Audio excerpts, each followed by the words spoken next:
Hey guys, it's me, Tiffany, and welcome back to my channel. I wanted to do something different. I wanted to do an unscripted review, reaction, whatever, of the first 3 episodes of season 4 of The Handmaid's Tale. I absolutely love this show. We had to wait 2 years for season 4 because of, you know, the world situation. And I am excited it's back. And, it's not perfect, but I thoroughly enjoyed it. So, this is going to have spoilers for everything before season 4 and the first 3 episodes.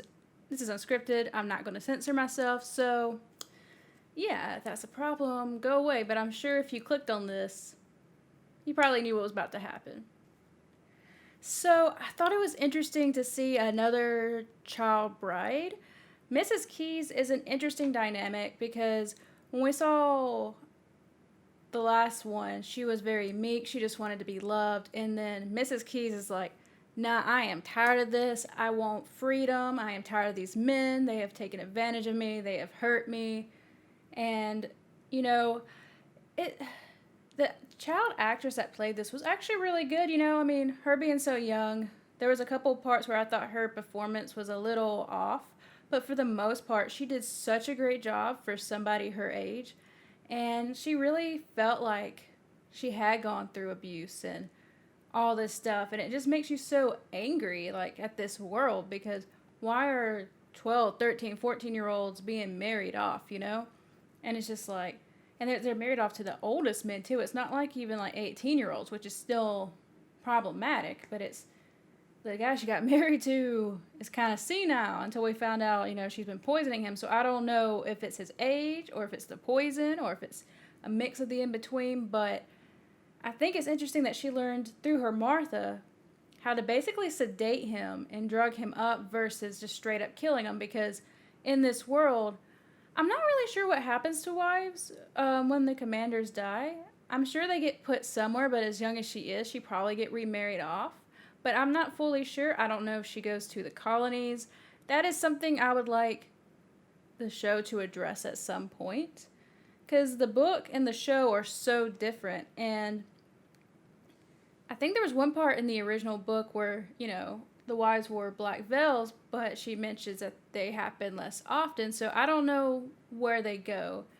And it's all sad, especially seeing how she reacted to, like, the pig with Janine, and seeing Janine with Mr. Darcy, the name of the pig, before he gets butchered for them to eat was so cute.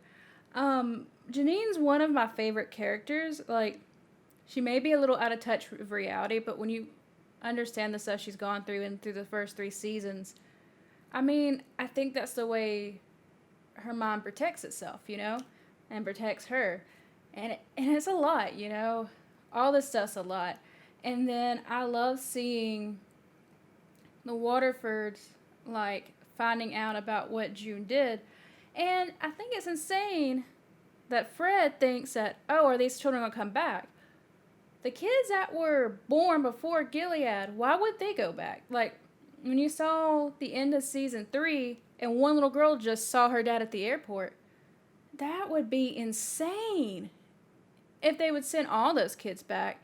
And sending any of them back would be problematic. But the ones who were born before Gilead, especially when their parents or relatives have found them in Canada, man, that would cause such a storm because those kids were kidnapped and taken away from their actual parents, especially the parents who still have their birth certificates and stuff like that. That would get in Canada in too much crap with the just the laws of humanity. And even sending back kids who were born, because honestly, the ones who were born there, they're born of rape. So that wouldn't be, that would just be insane. And I like seeing the kids having issues adjusting because when they're that young, maybe the girls are getting prepped to become a wife, depending on their age, because I think it is 14 when they get married off. But, they're still kids. From what I've seen, they still play, they still go to a form of school. Yeah, and like the school for girls is a little different because girls can't, or women can't read in, this world. But, I could understand, like, the little boy, I can't think of his name, when And ex-Martha comes in and starts cooking food of Gilead stuff. I could see it being traumatic, especially like, when they think somebody else is their parent. It would be a lot to adjust to. I think these kids will understand eventually, especially since they're young enough and they could see the bad behind it, because, you can see Aunt Lydia breaking, when Jude talks about, you're just letting us get raped over and over. And if you read the Testaments, which I'm not going to go in spoilers, Lydia does go through a sort of character development. But no matter what happens with Aunt Lydia, she has done too much harm and has enjoyed it too much to ever be fully redeemed. You don't have to be purely evil, and you can change eventually. But there's just some stuff you're going to have to atone for. I don't care if you change and turn into a good person, which I'm not saying she is. But in general, like, even if Serena, she's trying to change and be different because she decided she wanted Nicole back and yada, yada, yada, and she's realizing the world she created harms her too. She does not care about the other women. She cares that her rights have got taken away, and it's gone so far that she doesn't even feel safe with her husband. It's not because she realizes she did so much bad.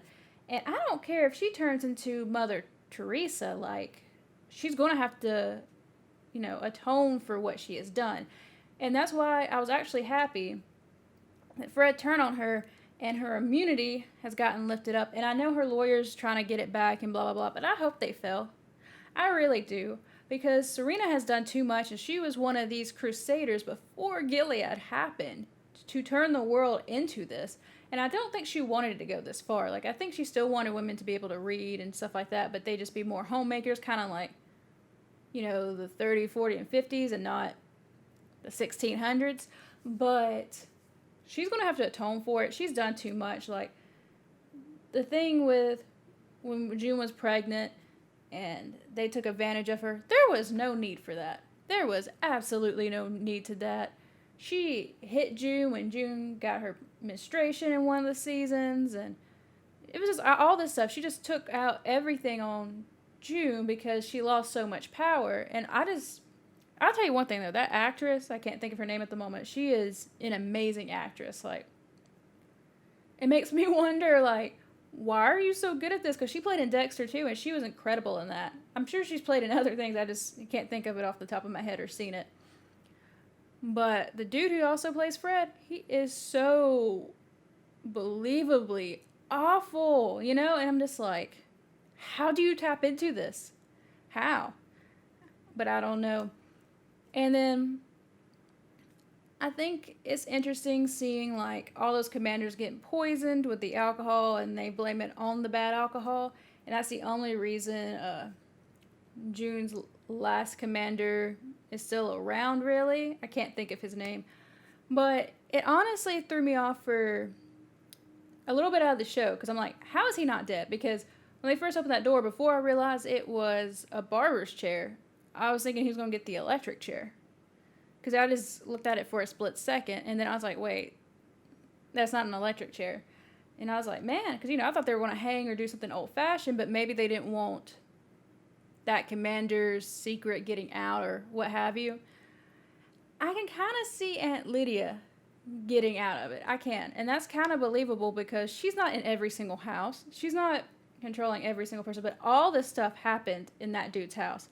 How is he not dead? And then when they find out, he's still medicating his wife for a little while before he had to stop because she has mental challenges, which are nothing wrong, but Gilead don't like that, right? How is he not dead? Maybe, or if they're going to use him, chain him down and use him that way. And it really made me mad that Nick thought of the idea of using Hannah against June. I'm like, that would work, and I know you're trying to keep her alive, but really? And the fact that they would actually hurt a child, I think this is what kind of breaks a little bit for Aunt Lydia, because she does love children. Even when you see her flashback in an earlier season, she loves kids, she's a sadist, and she enjoys inflicting pain when she's hurt, but she likes it on adults, not kids. She taught elementary school and what have you. And man, Aunt Lydia's the only one I could see really getting out of this. June should be dead, but armor against like the main character, or maybe the main one or two characters, maybe three if it's something like a trio. Okay. And I don't usually like to overanalyze things, but I think my issue is I read the Testament. And I know where that book goes, but the show is so different than the original book written way back when, you know? They've gone past it and they keep going, and I don't mind that they keep going. I read somewhere online that they're wanting 10 seasons and then they're wanting to do a Testament show. I mean, I love this show and I don't want it to end, but if they're going to go 10 seasons, they're going to have a different main character at some point, because it is ridiculous to think that June is going to live this long. Or if they do a time skip at some point, maybe like season 4, season 5, and go into the in the Testaments and kind of just like maybe make it one part of the show with just a time skip, kind of like how they did with The Walking Dead. Semi-spoilers, kind of spoilers, you know. They go from Rick to basically everybody else without Rick. Something like that, you know, I'll be okay with. Especially because of who's the main characters in the Testament, because it is multiple points of view, and with the show being multiple points of view, I think that would actually work a lot smoother. But yeah, that bothered me, and I think it's interesting that Serena got pregnant, and I hope she still goes to prison, which means the child's going to be taken away from her, which I don't want any child being raised by Serena, Fred, one or the other, both together, whatever. I don't want any child in that environment. Even if Serena stays in Canada and does better, I don't know. Serena doesn't deserve a child. And I hate to say stuff like that, but with all the cruelty she did, she's willing to rape people just to have a baby. She does not need a child. And I feel like if the child don't act her way, she's going to end up abusing the child. Maybe not when it's really, really young, but when it gets older, you know? Maybe instill... they don't need a kid. Some people just don't need children, and that's a couple. And then I think it'd be interesting if the child gets taken away, adopted, and then she sees what it's like that she carried this baby just for somebody else to raise it, which in that child's case is for the better. But what Gilead did was monstrous. That was not for the better. So I think that would be like an irony twist to it. But I really hope Serena doesn't get out of this. And one other complaint that I have is, why didn't nobody say anything about the kiss that June and Nick had on the bridge? I get that, like, you know, maybe he has one or two trusted people who might know what's going on, but was that the truck with Aunt Lydia? You know, that was a truck with Aunt Lydia and the other... Oh... That was the truck with Aunt Lydia and the other handmaidens. The handmaidens probably wouldn't care, but Aunt Lydia would care. But maybe she just, you know, maybe she'll just kind of put up with it. And yeah, there is one more thing I want to say. This Magdalene house where they're working and getting pregnant stuff. What happens if, like, during pregnancy they need bed rest or something like that? Because, like, isn't it bad to do a lot of hard labor when you're pregnant? I've never been pregnant. I haven't been around too many pregnant people. Just a couple. But maybe they get easier farm work or whatever. Like, I don't know much about farm work, but maybe they'll get something easier for that. But how are they going to do this, like, with, you know, chain them down, do stuff that's more like even more like slavery? How are they going to keep those handmaidens from running away? Are they going to have more eyes around?